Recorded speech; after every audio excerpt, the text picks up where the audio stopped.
Hello guys, welcome to our channel which is Jeeva biology. तो जैसे last video में हमने देखे थे कुछ ट्रेट्स किसके पेडिग्री एनालिसिस के, जिसमें हमने ऑटोसोमल और हमने एक्स लिंक के बारे में बात किया था। तो उसी वीडियो को फर्दर बढ़ाते हुए मैं आज आपको बताने वाली हूँ एक्स लिंक्ड ट्रेट्स के बारे में, जो कि हैं डोमिनेंट एंड रेसेसिव। उसके क्या फीचर्स होते हैं, कैसे होते हैं, और कुछ क्वेश्चंस भी हम देखेंगे कि हम कैसे इनके क्वेश्चंस को टैकल करते हैं। तो जैसे कि मैंने बताया था कि जो एक्स लिंक्ड होते हैं वो क्या होते हैं, पास ऑन करते हैं प्रोजेनी टू प्रोजेनी, और इनके पास होने के चांसेस वेरी करते हैं कि ये मेल में है या फीमेल में है, क्योंकि ये एक्स लिंक्ड है। अगर मैं डोमिनेंट की बात करूं तो जो डोमिनेंट होते हैं, मतलब नाम से ही पता चल रहा है कि इनकी जो अपीयरेंस है ये क्या करते हैं, ज़्यादा अफेक्टफुल होते हैं, ये ज़्यादा प्रभावशाली होते हैं किसके, अपने नेक्स्ट ऑफस्प्रिंग के लिए। इसीलिए ये क्या करते हैं, कभी भी जनरेशन स्किप नहीं करते हैं। अगर ऐसी डिजीज़ जो कि एक्स लिंक डोमिनेंट है, आपको हर जनरेशन में वो देखने को मिलेगी। वेयर एज अगर ये डिज़ीज़ मेल में हो तो क्या होता है, अगर मेल में हो तो ये हमेशा क्या करते हैं, पास ऑन करते हैं किसको, डॉटर को, और कभी भी सन को पास नहीं करते हैं। ऐसा क्यों?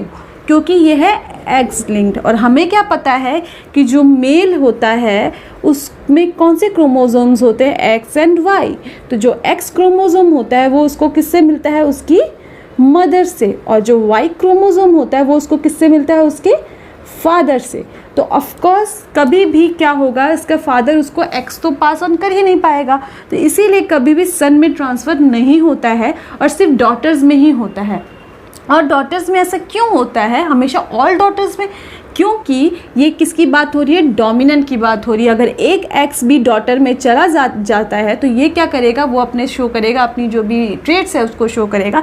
इसीलिए डॉटर में हमको देखने को मिलता है। वेयर एज अगर मैं फीमेल की बात करूं तो ये डिजीज़, अगर हमें पता है कि फीमेल के पास क्या होते हैं, 2x क्रोमोसोम्स होते हैं, तो अगर ये होमोजाइगस कंडीशन में है, अगर ऐसी फीमेल जो होमोजाइगस ट्रेट कैरी कर रही है, तो वो क्या करेगी, अपने हर ऑफस्प्रिंग को पास करेगी, चाहे वो सन हो चाहे वो डॉटर हो। ठीक है।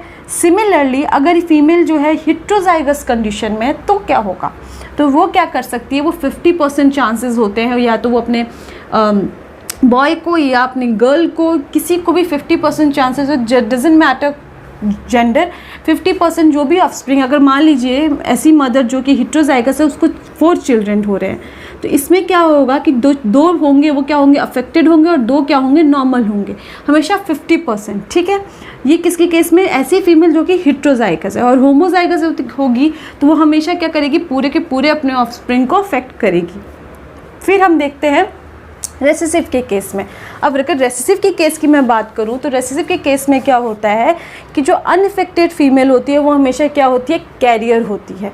और क्यों कैरियर होती है, क्योंकि हमें पता है कि फीमेल के पास क्या है, XX क्रोमोसोम है। तो एक एक्स जो उसको अपने फादर से मिला होगा, चलिए, या मदर से मिला होगा, जो भी है, अफेक्टेड हो अगर, ठीक है, तो वो क्या होगा, रेसेसिव है।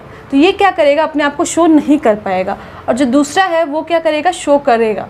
तो जो अफेक्टेड वन है वो अपने आप को शो तो नहीं कर पाएगा, बट वो एज अ कैरियर काम करेगा। जब उसको नेक्स्ट ऑफस्प्रिंग को ट्रांसफ़र करना होगा, जब एक्स ट्रांसफ़र करना होगा, तो वो डिजीज़ शो करेगा। इसीलिए इसके केस में अगर क्या देखेंगे, जो मेल होता है वो कभी भी डायरेक्ट अपने डॉटर को या अपने सन को अफेक्ट नहीं करता है।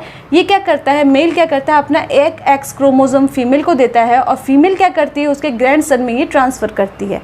ठीक है। सिमिलरली ये क्या होता है, ज़्यादातर हमको मेल में देखने को मिलता है। ये जो ट्रेट है X linked recessive, it is quite similar to Y linked traits. तो वाई लिंक्ड ट्रेट्स हमें पता है कि जो वाई लिंक्ड जो भी डिजीज़ होती है वो किससे होती है, मेल से होती हैं। तो लोग जनरली कंफ्यूज हो जाते हैं वाई लिंक्ड में और एक्स लिंक्ड रेसेसिव में। तो जब भी ऐसे क्वेश्चंस आए तो आप उसको क्रॉस चेक कर सकते हैं, अपना पेडिग्री बना सकते हैं, अपना पुनेट स्क्वायर बना के उसको चेक कर सकते हैं। तो अगर मैं ये वाला आपको अगर समझ आ गया हो कि ये मेल ग्रैंड्स, ये जो मैंने पूरा आपको फिगर समझाया वो यही मैंने आपको समझाने की कोशिश की है कि मेल से कैसे ग्रैंड सन में जा रहा है, ना कि किसी डॉटर या सन में। डॉटर में जा रहा है बट एज अ कैरियर, और जो सन में जा रहा है वो एज अ सन में जा ही नहीं रहा है, और ग्रैंड सन में वो डिजीज़ हमको देखने को मिल रहे हैं। किस में? एक्स लिंक्ड रेसेसिव में। तो इसी के साथ हमने ये टॉपिक समझा कि डोमिनेंट हमें किस में देखने को मिलता है, रेसेसिव हमको किस में देखने को मिलता है, ऑटोसोमल क्या है, एक्स लिंक्ड क्या है। अब हम एक क्वेश्चन या क्वेश्चन सॉल्व करते हैं उस क्वेश्चन, ये जो भी हमने पढ़ा है उसको समझने के लिए। चलिए एक छोटा सा क्वेश्चन सॉल्व करेंगे जिससे हमें समझ आ जाएगा कि जब हम इस क्वेश्चन को टैकल करें तो कैसे करेंगे, ठीक है। तो ये जो क्वेश्चन है बहुत ही प्यारा सा, आप इस डायग्राम को देख के डरिएगा मत, बहुत प्यारा सा क्वेश्चन है, छोटा सा क्वेश्चन है और हम आराम से सॉल्व करेंगे साथ में। तो अगर मैं इसमें पूछूं कि ये पेडिग्री डायग्राम जो आपको सामने दिख रहा है वो कौन से टाइप के ट्रेट को शो कर रहा है, इट्स वेरी डिफ़िकल्ट। कैसे स्टार्ट करना है हमको, तो अब मैं आपको बताती हूँ कि आपको स्टार्ट कैसे करना है। तो सबसे पहले आपको क्या देखना है, जैसे मेरे टीचर्स ने मुझे सिखाया है कि जब भी आप ऐसे क्वेश्चन सॉल्व करें, never go with the question, always go with the options. Okay, कि सबसे पहले एलिमिनेशन करना शुरू कीजिए कि आप किसको एलिमिनेट कर सकते हैं। तो अगर मैं फर्स्ट ऑप्शन देखूँ वो क्या लिखा है, वाई लिंक्ड। तो मैंने आपको बताया कि वाई लिंक जिस जो होगा वो हमेशा किस में देखने को मिलेगा, मेल्स में। तो क्या यहाँ पे सिर्फ आपको मेल्स देख रहे हैं कि मेल अफेक्टेड है? नो, यहाँ पे आप देख सकते हैं कि एक फीमेल भी अफेक्टेड है। तो ऑफकोर्स ये तो क्लियरली गलत हो जाएगा।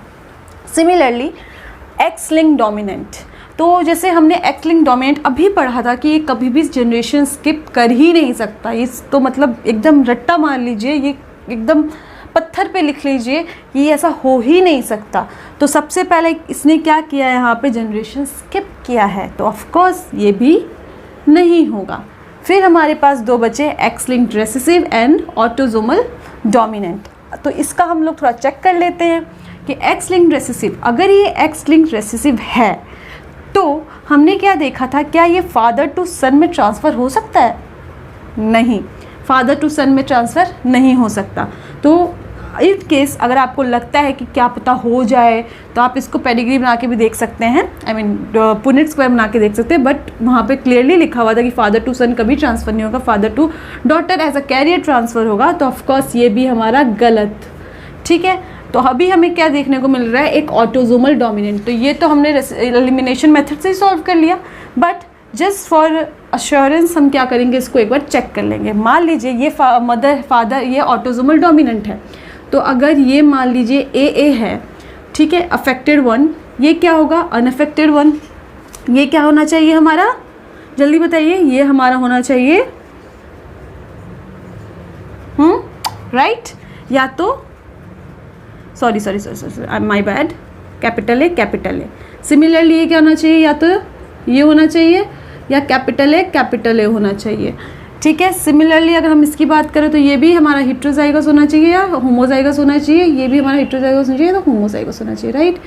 तो इसको हम देखें अगर बना के, तो क्या ये पॉसिबल है कि यहाँ पे डॉटर और सन दोनों अफेक्टेड हो। मैं यहाँ पे एक बना के आपको दिखा देती हूँ कि अगर ये फादर है और ये मदर है, इनका बना के अगर मैं देखती हूँ तो क्या मुझे ऐसे केसेस मिल रहे हैं जहाँ पे ये अफेक्टेड हों। यस, यहाँ पे हम दोनों में हमें देखने को मिल रहा है कि ये अफेक्टेड हो सकते हैं। तो ये वाला तो सही हो गया। अगर मैं इसके केस की बात करूं तो ये अगर ये कैपिटल ए स्मॉल ए है और इसको मैं भी मान लेती हूँ कैपिटल ए या स्मॉल ए मान लेती हूँ, तो क्या ये चांसेस हैं कि ये अफेक्टेड ना हो। तो एक बार इसको चेक कर लेते हैं। यस, चांसेस हैं कि ये पेरेंट्स अफेक्टेड ना हो, सॉरी ऑफस्प्रिंग अफेक्टेड ना हो। सिमिलरली इसके लिए भी हम एक बार चेक कर लेते हैं कि अगर फादर अफेक्टेड है तो क्या ऐसा चांस है कि ये अफेक्टेड ना हो। एक बार चेक कर लेते हैं। Capital A small A, sorry capital A small A, mother affected नहीं है, तो इसका आप ध्यान रखेंगे जब भी बनाएंगे। तो यस, तो यहाँ पे भी चांसेस हैं क्या कि अफेक्टेड भी प्रोजनी हो सकती है और अनअफेक्टेड भी प्रोजनी हो सकती है। तो इसी के साथ हमने ये समझा क्या कि कैसे हमने जो भी अभी तक समझा, हमने जो भी थ्योरेटिकल पार्ट समझा, उसको हम अपने क्वेश्चंस में कैसे अप्लाई कर सकते हैं। हमेशा एलिमिनेशन मेथड से कर सकते हैं, या तो फिर उसके बाद हमें अश्योरेंस के लिए हमें ये सारी चीज़ें भी कॉम्बिनेशंस भी बैठा के देखने पड़ते हैं। तो हम रिस्क नहीं लेंगे, हम दोनों मेथड से देखेंगे हर क्वेश्चंस को। अगर आपको ये वीडियो अच्छी लगी हो तो मैं ऐसी और वीडियो बनाने की कोशिश करूँगी जिसमें हम लोग बहुत सारे क्वेश्चंस करेंगे साथ में। और ये जो भी मैंने क्वेश्चन देखा है या जो भी मैंने थ्योरेटिकल पार्ट था आपको समझाया है, वो मैंने उसके लिए एक बुक प्रेफर की है जो कि कैटलिस्ट की फंडामेंटल साइंस की, जो कि वॉल्यूम 1 है। तो अगर आपको फर्दर डिटेल्स में अच्छे से पढ़ना हो तो आप उस बुक को भी प्रेफर कर सकते हैं। तब अगर आपको वीडियो अच्छी लगी हो तो वीडियो को लाइक कीजिए, चैनल को सब्सक्राइब कीजिए और हमारे साथ बने रहिए। Thank you.